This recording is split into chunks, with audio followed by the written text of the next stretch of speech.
ระเจ้ากับวิทยาศาสตร์และเอลิงเอติโจเอคือโมเจียวิทยาศาสตร์และเอเฮาหนัวยามสักคาสมบูรณ์ยุ่งละค่อยขอยาโจที่เจ็บเปียงไหมวิทยาศาสตร์และน่าเกจิเอคือโมลาและเงินน่ะอาเกจิมาขาชดเชยคุยเงี้ยล้วนเงี้ยแต่เงี้ยก็ในจังจิมังเงเอขออาเกจิของคนนี้ชดเชยยาวจียจิมาจีนะ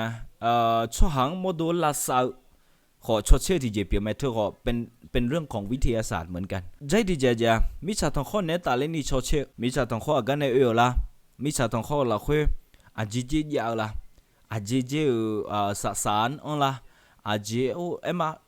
ฮังเกจิเนตาเลวในชดเชยจีแต่วิทยาศาสตร์และน่ะจงและจีน่ะมาเชอายะทาหือที่หุ่นยาวน่ะดตหลวงชดเชยพระเจ้ากับวิทยาศาสตร์และลิงเอติโจคือโมติจาอีน่าอดีคาลิซาดจงจีเหวิทยาศาสตร์เนี่ยตาเลียวโมจะชดเชยโปเชลิงเอติโจ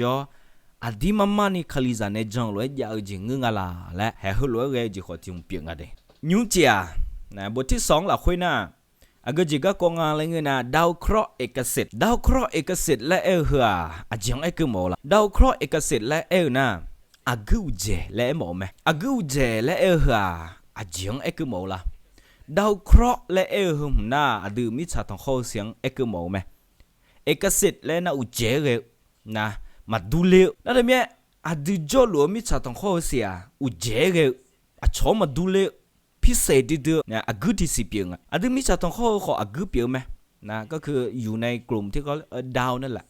ขอดาวเคราะห์เปียงดาวเคราะห์น่ะอยู่หายเชื่อมากูที่สิเปียงดูชัวร์ซาเดลูโจหลัวมิชาทองข้อเสียนะชอบมาดูเลี้ยวกูที่สิเปียงจอยจังเล่พายเร็วนะกูที่สิเปียงนะแต่ไม่แน่บทที่2คือละคุยกูสิเนี่ยตาเล็กก็จกละเขาคุยเงี้ยบ่าวชัวร์ชัวร์เดินน่ะอายุเรื่องอะไรเงี้ยนะอายุมาตามมีของฮอดาเลยไงที่จ่ออายุมานึมาละคุยยอมไม่ยังเล่พายเรือผมอยากจีจังจังเล่พายเรือจีจ้าอายุมานึมาละคุยถือจีเลี้ยวจีผมอยากนี่จังจีเรื่องมีงานนะคุยเงี้ยบ่าวชัวร์ชัวร์เดินก็ดูน่ะตามมีของละคุยยาตามมีของคุยตายาลูกูบำมาเดมามีไอ้เบียร์เล่าเยอะเสียเบียร์กูจีมาข้าฮอลลิงเงี้ยจ้าอายุมาก็ดูยอมไม่ยังเล่พายเรือจีเปียงไหมนั่นจะมีอายุมาฮอดาเลยไงดิจ้าเขาเฝ้ามองด้วยความหลงไหลแล้วก็พิศวงน่าอายุมาจังกูเธอเดืออายุมาฮอเลยไงดิจ้าชดใช้หมองนึงมาฮอโจเท้าเนี่ยอายุมาอายุเหนืองาอะไรเงี้ยนะกูบัมมาเธอเดือมีเย่เปียงและหัวเหนือแม่หงเงี้ยช่วยเดือดมีเย่และกูมีเย่กูไม่สิล้อมีเย่และโมจีเปียงเนี่ยโมจะช่วยหาน้ำมันเชโกที่เตียงจอลัวมีเย่และถ้ามีเนี่ยคุยบ้าคุยตามมอลล์รู้กูเธอมีเองอะไรละอินดูเขาคันเลยรู้มีเองอะไรละไอ้มาน่ามีเบียรู้ยอเสียคุยกูคุยเดือสละนึกเดือสละเจสละมันเสียนะก็คือเขาคิดว่ามันเป็นดวงวิญญาณของบรรพชนนะให้เจสละเปียงอะไรให้หัวเลยหัวเงี้ยชอบหาหนึ่งละคุยตาเขาได้เลยไงหัวเลยหนึ่งอริสโตเติลและเธอน่ะอายุมิชาตองคนเนี่ยตาเลี้ยงเงี้ยคือเธอก็กดยาวไหมอายุคือเธองาอะไรเงี้ยนะโลกเป็นศูนย์กลางของจักรวาลและหมู่ดาวต่างๆล้วนแล้วโคจรรอบโลกอริสโตเติลมิชาตองคนเสียกูนึกเดือดตอลัวงั้นเชยยาวกูที่สิเปียแม่และหัวเลยไหมน่ากูนึกเดือมิชาตองคนสีจลอยยาลัวกูเปียแต่แม่ถ้ามีเนี่ยมิชาตองคนเสียมันเป็นจุดศูนย์กลางของจักรวาลและแห่เหอหนึ่งอริสโตเติลเขาได้ตั้งทฤษฎีเกี่ยวกับโลกว่าโลกเป็นจุดศูนย์กลางของจักรวาลและหมู่ดาวต่างๆก็ล้วนแล้วแต่โคจรรอบโลกน่าถึงเงี้ยอย่างมั้งไอ้มาอริสโตเติลเนี่ยเหอหลวยกาหุ่งเงี้ยบศาสนาจักรแล้วน่าหุ่งเงี้ยบดูคาริซาซังไอ้มาเอาเลยผลิตสวาจิเลมาไปมินะเฮงเงบาศาสนาจักรและอริสโตเติลเนี่ยเงดอยุลาวเฮก็ดอเพทักคุยน่าจะเล่นงานอะไรกันนะชอบจากคุยเงยอย่างแบบก็คือมีความภูมิใจนึกข้างเชื่องอาจจะไม่เนี่ยอาจจะไม่นึกข้างเชื่องอะไรกันนะโอ้กูนึกเดือดตอลัวเขาเชฟเปียดึงอะไรดอเพดึงเหรอมิชาต้องเข้าสิงดอเพละเฮ้ยรวยเงี้ยเนี่ยนึกข้างเชื่องอะไรล่ะที ที่ยามเจอยนะโคเปอร์นิคัสและขั้วหือเกลือหือไอยามเกลือไงที่จอโคเปอร์นิคัสและหือขั้วหืออายอฮอดาเลงไงที่จอมิชาตองขวาดอตลูก็เชมังเงอะเดมิชาตองขวายอจินาลูก็เชมังเงอุตามิชาหือเสียน้องมาจอลช่างรู้แต่งนะเธอเมียมอดเจอน้องมาก็เชยาวมาไม่ใช่โลกที่เป็นจุดศูนย์กลางแต่ดวงอาทิตย์ต่างหากที่เป็นจุดศูนย์กลางและดวงอาทิตย์นี้แหละที่เป็นจุดศูนย์กลางและทับไอ้โลกเหล่านี้ดวงดาวต่างๆก็โคจรรอบดวงอาทิตย์ไม่ใช่ดวงอาทิตย์โคจรรอบโลกเพื่อในมาดูเรื่องอะไรอายุงั้นนะเราเป็นเพียงดาวบริวารเขาเรียกว่าดาวติดตามหรือดาวสมุนดาวเล็กๆโคเปอร์นิคัสยังงั้นนะadim jolo mi cha tang kho ha mama dina agugu za ti si deng agu nu dang cho thai agu ti sing lo mo lang na he copernicus ne lo na ha je ดวงอาทิตย์นะเฮนั่นนังมาเฮนั่นนังมาเดกอนเชยามนะหุยนะmi cha tang kho na ga de yangนะhe ga ka tu he ga ka kang ai ma na mi chaเฮน่ามิชานั่นแต่เมียกูนึดานะเฮกัดยาลูหงไปจโลและช่องจลูแต่งนะจโลและช่องจลูแต่งเฮน่าโคเปอร์นิคัสเนี่ยปุ่มมองกาลิเลโอและคู่เหรอนะอายุงาอะไรเงี้ยนะกาลิเลโอกับอริสโตเติลเนี่ยหัวมังเงะขอโคเปอร์นิคัสและคู่เหรอเนี่ยหัวมองหัวอายุสนับสนุนนะกาลิเลโอนะโคเปอร์นิคัสเนี่ยปุ่มมองปุ่เชดูว่าอยู่คุยกับจอแทงอายุมาสักครั้งถึงเงี้ยนะคุยบ้าหัวดาลิงเงี้ยอายุมากล้องนะแคมราอยู่กล้องมันสิล้อละมิชาต้องเขาหดดูเงี้ยกล้องยังอะไรเงี้ยสักครั้งนะยัวจะได้ยันว่าเฮงเงี้ยนะดูมาเลยยูสักครั้งเลยมิชาต้องเขาละนี่ไม่ดูเงี้ยแบบนั้นเฮงเงี้ยมาเดี๋ยวมีอายุมาบ้ามิชาต้องเขาละนี่หดดูเงี้ยจียังอะไรนั่นทำไมเนี่ยอายุมาคุยเนี่ยหดดูเงี้ยที่จออายุอะไรเงี้ยนะในจักรวาลอันไพศาลนี้มีกาแล็กซี่ต่างๆมากมายและดวงดาวหลายแสนดวงโมจามิชาต้องเขาละนี่หดดูเลยเงี้ยที่จอกูมีของและกาแล็กซี่และน่ะกูมีของหมดละเดกูมีของกูว่ามีอันนี้อุเลท้าน่าอายุของยอมาดูเลยกูมีของกูบามาเดที่เจียกูบามาเดที่เจียน่ากูบามาเฮละคุยน่ะกูว่ามีสิฮัลโหลยาทำไมกูมีของและคู่กาแล็กซี่นะกาลิเลโอมาอายุมาฮอดูงั้นที่จอมิชาต้องเขาละนี่กูมีของมียังสิฮอกูว่ามีสิยังอะไรอายุมาฮัลโหลมาให้เฮงาละกล้องนะเฮเฮียงไงบ่ายมามิชาต้องขอละนี่ฮอดูกล้องโทรทัศน์นักวิทยาศาสตร์ที่เดินนั่นนะที่ปานนั่นนะเนื้ออายุงาแล้วไงนะเดี๋ยวมิชาต้องขอเสียกูขัดยาลูดต่อละคุยเนี่ยเดี๋ยวมิชาต้องขอเสียงชมมาดูเลยเราเป็นแค่ดาวสามัญธรรมดานะไม่สลักสำคัญมีความหมายอะไรมากมายดูมาจอลุมิชาต้องข้อที่เจดอจิยาที่เจอภิมาบอกที่เบรจิมจ่อมีเยจิมจ่อละนักวิทยาศาสตร์ที่เดินนั่นนะแห่หัวเลยเงี้ยคือกันยามโม่ไหมคนนี้ชัวร์จ้าคุยรู้มันอยู่ไงที่เดินนั่นนะคุยรู้มันอยู่นักวิทยาศาสตร์ที่เดินนั่นนะคุยรู้อยู่แต่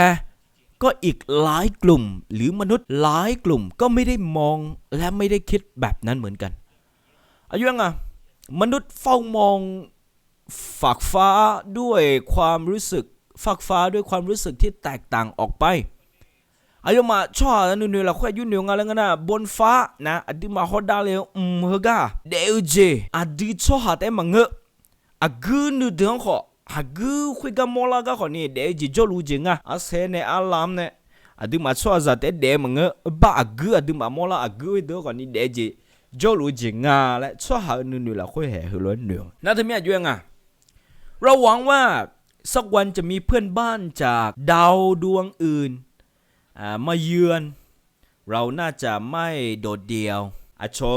ป้ากุนเดือนเนี่ยโจยอเลยนะมนุษย์ต่างดาวอะไรอย่างเงี้ยมนุษย์ต่างดาวกุนเดือนโจ เดี๋ยวจีคุยที่น่าดูมิชาต้องข้อสิคุยตาจอเลี้ยวกาลิเตียแล้วรู้หนุ่ยจงช่วยยังไงมาแต่เมียเราจะไม่น่าเราน่าจะไม่โดดเดี่ยวอีกต่อไปนะดูมาพาอยู่ก่อแล้วพามาพาเองนะจีมินงานนะดูมิชาต้องข้อสิแต่มึงเดี๋ยวจีโจมึงโยกโยกคนนี้เดี๋ยวจีโจลุงอะไรรู้หนุ่ยเนี่ยมานักดาราศาสตร์น่ะเบอมิชาต้องข้อหลานนี้ยาวกูบมาเดินชดเชยเดอายมาดาวอังคารและขั้วหุมฮอลเลยไงดาวอังคารแล้วน่ะดูมาข่าวพนันน่ะยุ่งเงี้ยพังอ่ะบาลาที่สีเปียงอ่ะอายก็มามาดิน่ะบาลาแล้วมึงเงบาลามึงดูมิชาต้องข้อรู้ยาลูที่สีเปียเดี๋ยวดาวอังคารน่ะก่อนนี่กูที่สีเปียไหมนะดาวอังคารและขั้วหกะดาวอังคารยาลูก็ฮอลเลยไงที่จอแล้วก็กอดังอาเจก็กอดังอาเจน่าก็ดังแบบนั้นเนี่ยอายุมาอยู่ยังไงเลยนะดาวอังคารและขั้วกูเสียงคนเนี่ยเดี๋ยวจีโจจีงาแล้วจีกันไม่เนี่ยงาแล้วอายุมาอยู่เลยสันอยู่นะอีจูขัดยากาเดี๋ยวจีโจแม่แล้วหัวล้วนอยู่อายุมาทั้งนี้เนี่ยกูเสียงไปยกก็เลยจะล็อกงาแล้วอีจูยืดดูงาแล้วนะทั้งนี้เนี่ยหัวก้าคนนี้เดี๋ยวจีโจจีงาแล้วหัวล้วนอยู่อ่ะอย่าสิโจก็พักเดี๋ยวเนี่ยพักชดเชยไงจีโจจีเองอะไรกันนะดาวอังคารและคู่กะไม่มีชีวิตชั้นสูงใดนอกจากทรายสีแดงกับความแห้งแล้งกูสิคุยตานะเดี๋ยวจีโจมึงอ่ะขอจียังอะไรกันนะข้าชื่อเนี่ยกูโชนี่เกจีจะได้ไงล่ะทั้งนี้เนี่ยเดี๋ยวจีมาจงอะไรกูนึกถึงเดี๋ยวจีจงอะไรพันอยู่แล้วก็กูสิคุยตาขอมาจงอะไรเอาเลยโม่อายุแพงอ่ะเขาหวังว่าดาวยูโรปาดวงจันทร์แกนิมิดและขั้วนะกูดูคุยตาคนนี้เดี๋ยวจีโจผ่าแล้วหัวเลยเองอ่ะนะดาวยูโรปาและขั้วกูยังไงเดยูโรปากูหัวบาลาน่าแล้วดูมิชาตองข้อเสียงจอแล้วช่างเราบาลาสิมังแกนิมิดและขั้วหัวกับเบคนนี้เดี๋ยวจีโจจริงอ่ะแล้วนะเดี๋ยวจีโจจริงอะไรหัวเลยเองอ่ะคนนี้ยมยาโปชอหัวเลยเงี้ยดูหลังไงที่จอเดี๋ยวจีโจอะไรดูหลังเงี้ยคือไงที่จอชอในชอเชลไงที่จอจำมีก็กดแต่งอะไรหัวเลยปุ่มมองโครงการเสร็จอายุมาเชี่ยหัวกันนี้หัวกองดอเดี๋ยวจีงดอเดี๋ยวจียามดูและหนุ่ทุ่มในดอลัวคุยเชี่ยหัวกันนี้ดอก็ไม่เคยได้รับสัญญาณใดๆจากสิ่งมีชีวิตที่ทรงภูมิปัญญาชดเชยรู้ไหมกูนึกถึงกูบาลาดาวอังคารดาวศุกร์ดาวเสาร์จีคุยตามไม่อยู่จีมันจีเดี๋ยวจีโจลุงอะไรเลยชดเชยรู้ไหมอินนังเกินนี้อินนังเกินนี้เดี๋ยวจีทีเจคนนี้มามั่วสิมิชาคุยตาเดี๋ยวจีจะโจหืมเงือโลแต่น่ะกูนึกถึงคุยตาเดี๋ยวจีที่เจแต่คนมามั่วสิกูมีของเราคุยอย่าว่าแต่สิ่งมีชีวิตชั้นสูงที่ทรงภูมิปัญญาเลยเดี๋ยวจีอย่าสิชกกันเบียงจีเดี๋ยวจีจ่อเล่แต่ขอถ่ายสิอายุเองอะไรเงี้ยนะแม้แต่สิ่งมีชีวิตเซลล์เดียวแบบง่ายๆมาเดี๋ยวจีจะแต่คนนี้มิชาต้องข้อเสียงมังเงือหน้ากูนึกถึงเดี๋ยวจีจะแต่คนมาโมลาจีมายาจีถ้ามีเนี่ยมนุษย์ต่างดาวและโปงจีมาพัดเลยเจ้าวะจีมีเนี่ยชนในชดเชยเลยไงมิชาต้องข้อสิคุยตาและมังเงอนะกูนึกถึงคุยตาเดี๋ยวจีชัวฮาโลดุงจีแต่พัดเราเนี่ยเดี๋ยวจีเซลคุยแต่คนเนี่ยมาโมลังมายังจีแต่มีคนเงียบนะอายุมันนึกถึงมิชาต้องข้อเสียงแต่มังเงอกูนึกถึงคุยตา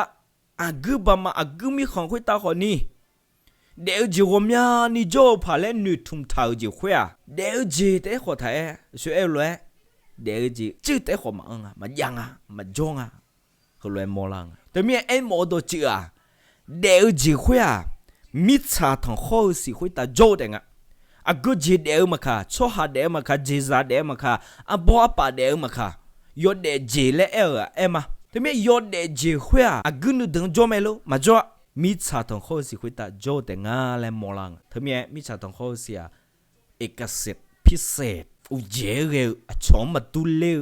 กูที่สิบที่พอดีจะสนุกนะบางทีโลกของเราก็อาจจะโดดเดี่ยวจริงๆ อาจจะมีนางอาชอมาดูเลยฮักที่สิบเปียวบัดนั้นมาอะไรอย่างนี้เด้อละอาจจะเมีเนี่ยอักบัมมาอัล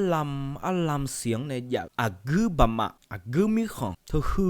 อเร็วเธอเมียเนี่ยอักมีชาต้องขอรู้ดูเลยอักหัวใจจีจ้าขออาจจะเมีเนี่ยอักคุยเดือดคุยตาเดี๋ยวจีมาโจท่าตัวไม่มีชาต้องขอเสียอาชนในเลยเป็นดาวสามัญธรรมดาเงื่อนอะไรหรือเป็นดาวที่พิเศษที่ไม่เหมือนดาวอื่นๆถ้าไม่ก็ละกึ่งไงจ้าจิมอรังงานเงินดาวของเราไม่ใช่ดาวที่สามัญธรรมดาดาวโลกนี้นะแต่เป็นดาวที่พิเศษเป็นดาวที่ไม่เหมือนดาวอื่นๆเพราะจากละคือดาวเคราะห์สุดพิเศษก็คือโลกนี้ได้รับการออกแบบมาอย่างยอดเยี่ยมมิชาทองโคเสียมีเย็นเนี่ยอันนานี่ดีไซน์เลยนะอยู่เองออกแบบก็คือออกแบบดีไซน์แล้วนะสิเนี่ยเดี๋ยวอีกข้างจงดูมาออกแบบอยากเห็นไหมล่ะดีไซน์จิตที่อยากเห็นไหมล่ะอายุรู้จุดดูพังอายุรู้โจในหอยเยอะมีเยอะบิดยาวห้องอันยากูล้อมยาล้อบิดยาวเล่าอันยาวัวเถอนะหอยเยอะอันยาเยอะเถอนะอันยาตีโจพังนะยุ่อายุก็พอเจจังพังแล้วเฮลเลยดีไซน์กันไหมล่ะน่าเธอประดานเนี่ยมีชาต้องโคเสียงเขาเลยไงอาเจมือประดานเนี่ยมีเย็นเนี่ย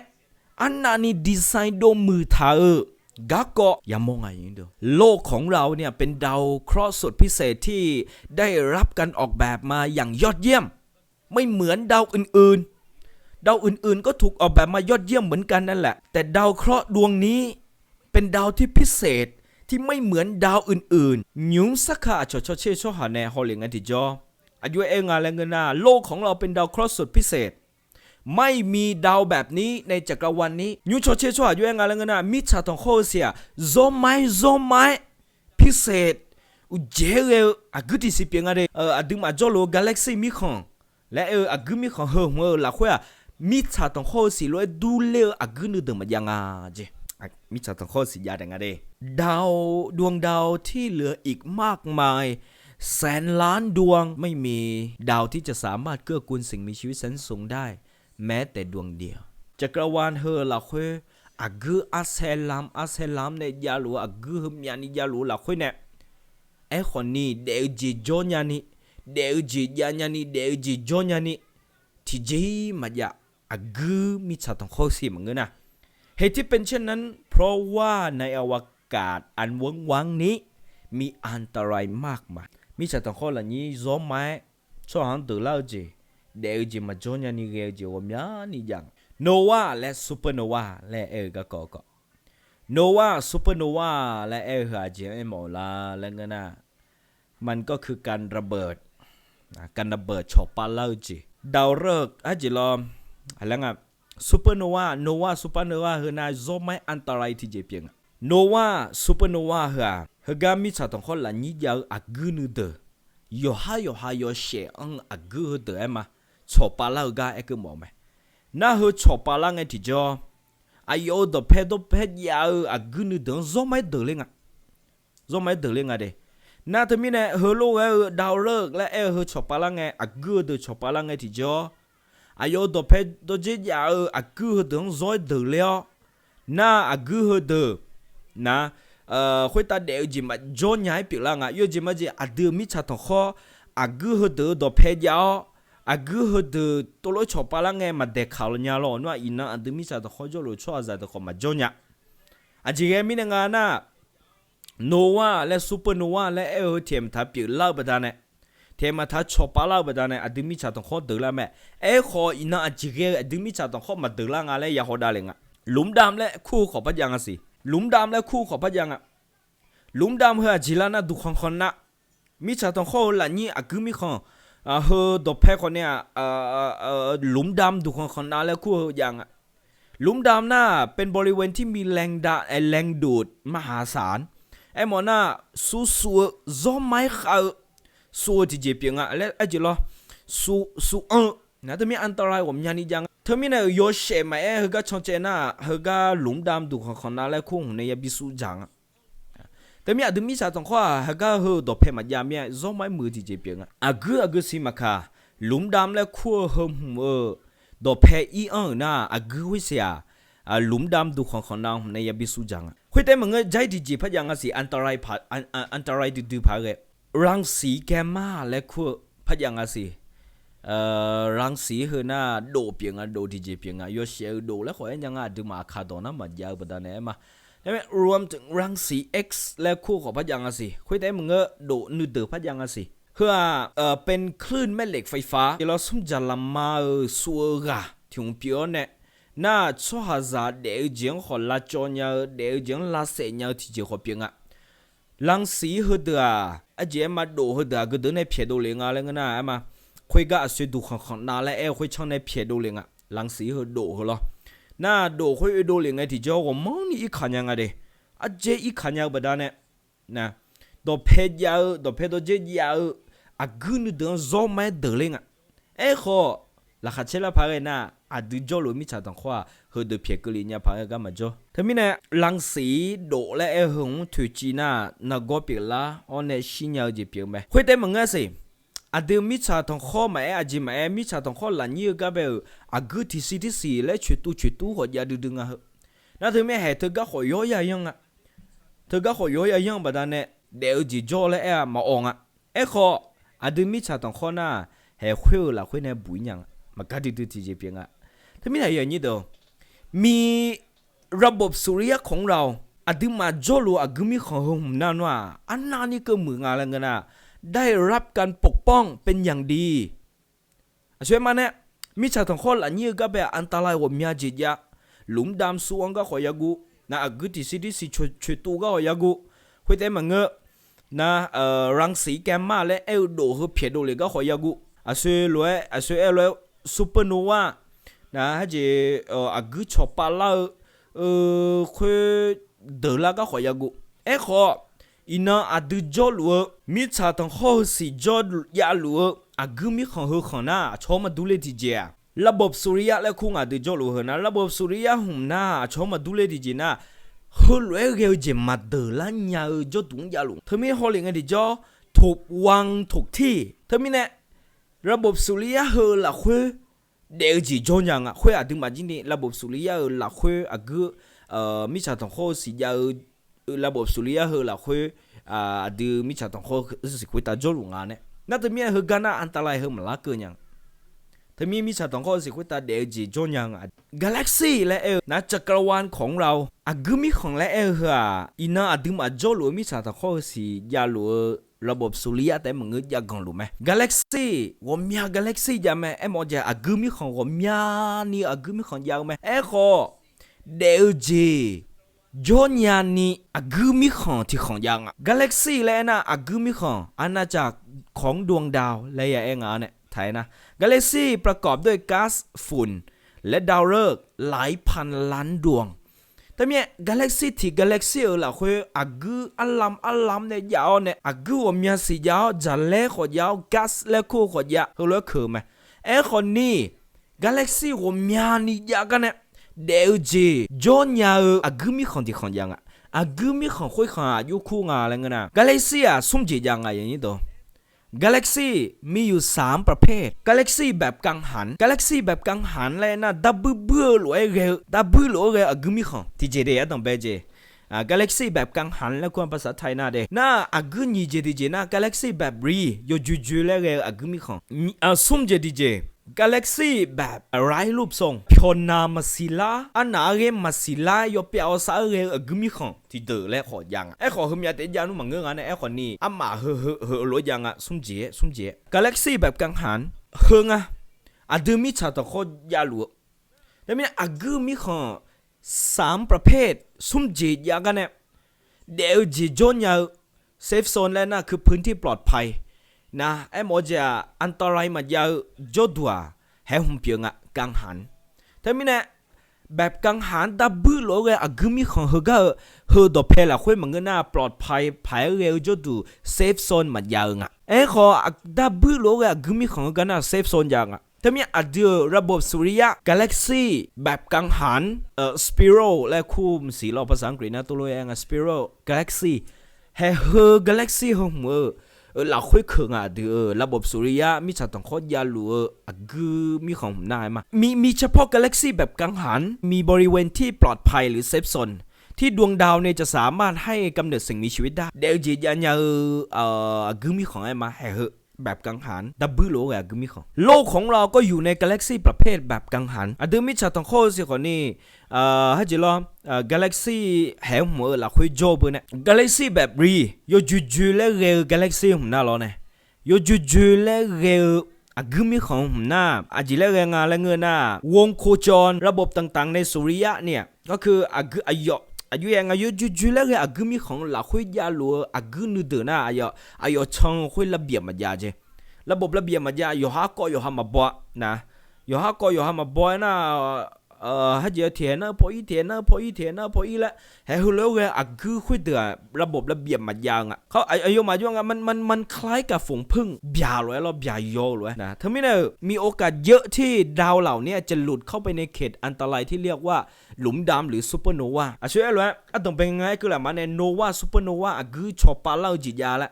น่าหลุมดำถูกของนายาละน่าจะมีเนี่ยคือมีของเราคุยมีชาต้องข้อกันอย่างนะอันตรายกว่ามีจิตยังจีอันตรายยังแล้วงั้นนะบ่าลอยโยลอยเรื่องมีเนี่ยมาอยู่หาระบบอยู่หาจุดดูอยู่หาจอดยาเหมือนเงี้ยมีคือก็มีของเราคุยยาคือเด้อนะเทียนพออีบ่าโยลอยน่าจะมีที่พูดที่น่าและโดยย้อนในบะซูเปอร์โนวาเนี่ยซูเปอร์โนวาเนี่ยบิลาซาญาเหมือนน่ะหลุมดำเนี่ยบิสุญญาบดาเนี่ยคือก็อันตรายกว่ามีนี่จังทั้งนี้เนี่ยโยจูแล้วก็กึมีของเราคุยน่าเดี๋ยวจะมาจ้องยังไงดิและกาแล็กซี่แบบวงรีเนี่ยก็ยังมีมวลและความสว่างที่น้อยกว่ากาแล็กซี่แบบกังหันนะให้เจรอโยเชโยจือจีนะโยเชโยจือบดาเนี่ยอาศัยดับเบิลโลก็กึมีของเราโยเชมามีหาบดาเนี่ยมาคือก็วันนี้จีโยช่างนะกาแล็กซี่ที่มีชื่อทางช้างเผือกของเราเนี่ยมีมวลแสงสว่างที่มากที่สุดโยเชมีอาจจะมีคนที่ความเปลี่ยนกึมีคนที่ความเปลี่ยนเป็นอันดับต้นๆของกาแล็กซี่ทั้งปวงกึมีคนต่อหรือหลักคุยเนี่ยมาโยเชมีอาจจะ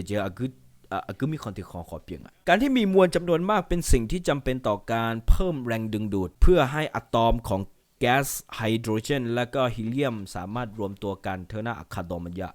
แก๊สฮีเลียมไฮโดรเจนตัวไว้เธอต่อหรือน่าก็ต้องช่วยจีเปียบน่าเธอมีเนี่ยมวลและเธอมีหน้าเหตุเธอก็ต้องช่วยเธอจีอย่างเงาเนี่ยเธอที่ก็รู้ก่อนลิ้นยันนี่ก็ดูชอบในเจีเปียงเป็นธาตุหนักเพื่อให้ดวงดาวต่างๆที่มีลักษณะเป็นของแข็ง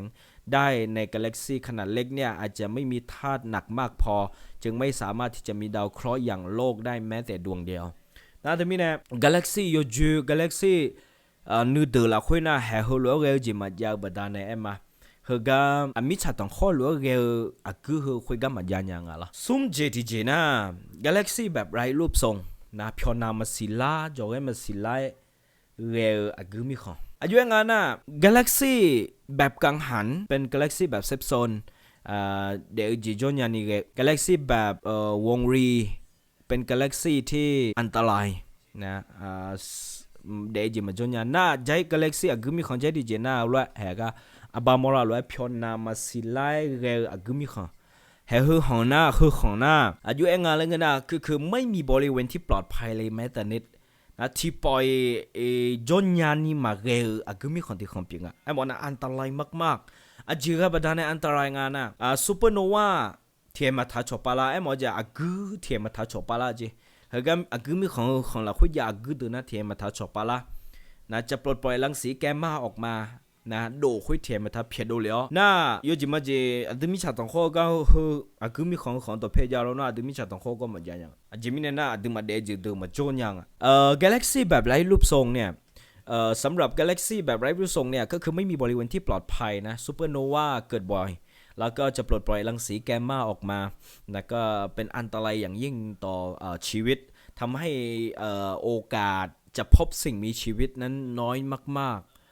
หรือแทบไม่มีเลยแล้วทีนี้เนี่ยเดี๋ยวจีจนยาวกาแล็กซี่ที่หน้าคุยกาแล็กซี่แบบกังหันดับเบิลเลยหน้าดูมิชาตังว่าดับเบิลเลยกาแล็กซี่หัวมือละคุย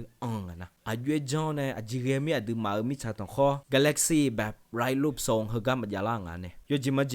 เย่ชอบปาล่าล้วนว่าเฮกันหัวยาล่างยาดูละมาเย่ชอบปาล่าล้วนว่าโยจูแล้วก็มีของหัวยาอินยาดูละดูมิชาตังว่าขอหน้าหมอที่เจ้าจิมิเนี่ยดูมิชาตังโคสิดูระบบสุริยะ galaxy แบบไรรูปทรงก็มายิ่งgalaxy แบบวงรีก็จะมายิ่งอาจจะมีในงานอะไรเงี้ยนะแสดงว่ามีผู้ออกแบบไม่ให้อยู่ในโซนนี้ไม่ให้อยู่ในโซนนี้แต่ให้อยู่ในโซนที่ปลอดภัยอาจจะมีในงานดีไซเนอร์และคู่กับงานจะดูเขาช่างมีชาตังเขาช่างมาบิจาเลยใจที่ช่างเขามาบิจาเลยอาจจะมีในงานนะเขาหนีช่างยากรอแต่น่ะมีเยอะอายุเบลเลยเดี๋ยวจะอายุจังเนี่ยบิจาเนี่ยแต่ไม่มีเยอะสิ่งยังอ่ะเดี๋ยวจะบิจอนะมีชาตังเขาสิเบงเดี๋ยวจะก็บิจอมาแล้วเงินนะอากุมีของมาอายุท้าแล้วมีเยอะสิ่งยังไหมชัวร์จ้ะยูหัวสิ่งยังละแต่สิไอ้คนมียาคุยเงินเนี่ยสิ่งยังอายุเร็วจะดูเพชรยาชิทังมีชาตองข้อว่าอากุมีของยาชิทังอากุช่องยาชิทังอายุเบลเล่เดี๋ยวจะมาบิดเดลี่นี่แหละคือดีไซเนอร์ไอเดียโจไม่เหมือถ้ามีคนเลยไงมียาอายุเนี่ยดีไซน์จอเนี่ยยูทับยังไงไม่เย่เปลี่ยนเล่าโลตาน่าอะดูมามิใช่เดี๋ยวจีเดี๋ยวละยามสิเปลี่ยนจีเปลี่ยนละยามสิมีชาตังข้อแล้วคู่หัวนี่ยาล่ามือสิเธอมีเนี่ยให้เขารวยดับเบื่อรวยเร็วอากุมีของแต่ปลอดภัยจะดูเปลี่ยนไหมแหละเขารวยบิสิมอจะเปลี่ยนมากาแล็กซี่ผมแต่เดี๋ยวจีจนยาอากุยาจะดูเปลี่ยนไหมและโลกของเราอยู่ในกาแล็กซี่ประเภทนี้ที่ว่าแบบกังหันในกาแล็กซี่ที่เรียกว่ากาแล็กซี่กังหันแล้วก็อยู่ในแขนของกังหันพอดีคุยเต็มมึงไงอย่างเดียวเฮ้ยเราคุยโจเต็มมึงเฮ้ยก็อดีมิชาตังข้อสินะกาแล็กซี่ดับเบิลโลกาแล็กซี่อากุมีของเราคุยยาวเนี่ยอากุมีของอะไรและขอยยังเฮ้ยหนีไปพัชชาเล่งนะเดี๋ยวมิชาตังข้อยาวเธอมาเธอเนี่ยมันเป็นความบังเอิญกระนั้นหรืออากุมีของอะไรนี่ไปยาหมอนะเฮ้ยก็ช่างนะอากุนึดตัวมันยันนี่มันยังเฮ้ยก็ช่างแต่งมันมีบริเวณที่ปลอดภัยอาจจะมีงานนะเฮกานะอากุนึตัวผมยันนี่เธอมีมามีเนี่ยแล้วก็หมู่ดาวเนี่ยจะรวมกันอยู่ในบริเวณของแขนกังหันดับเบิลหรืออากุมีของของเชียงเนี่ยอากุมีชาตังข้อสีน่าอยู่ห่างจากใจกลางของกาแล็กซี่จะรอยกขาทางเธอมีเนี่ยซูเปอร์โนวาเปลี่ยนล่าเธออาจจะมาจก็มันลักเกิดช่วงน่าจะมีอาจจะมาจดูน่าปลอดภัยมิชาตังคนยาวจดูน่าปลอดภัยนะครับมันจะมีหลุมดำแล้วก็มันจะมีซูเปอร์โนวาเกิดขึ้นบ่อยๆนะแล้วคนเนี่ยอาจจะมีชาตังคนเอาก็เนี่ยยา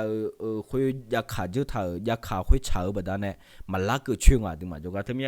อาจจะมาไม่ยาของเราน่าจะมีคนเนี่ยอาจจะมามิชาตังคนน่ะอยู่ยาดูยาคุยzoomไม่เฉาแบบนั้นเนี่ยมาก็ขับเปลี่ยนเล่าอันตรายคุยอาจจะมาจก็มันลักเกินอย่างอะไรหัวไหล่มอลังน่าจะมีมิชาตังคนยาดูน่ะโอ้zoomไม่ยาชาทางแหละหัวไหล่มอลังจีบอยู่ไหมอย่างนี้ดูเนี่ยหมอจะสิ่งเหล่านี้แสดงให้เห็นว่าโลกของระบบสุริยะของเราถูกวางไว้อย่างถูกที่แล้วก็ถูกเวลาอาเดิมมิชาตังข้อเสียอายอยาดูยาซาจดูจยาอายามอลอโซไม่บิชาทางและเฮลอยมอลาดิเจเปียงยินโดเด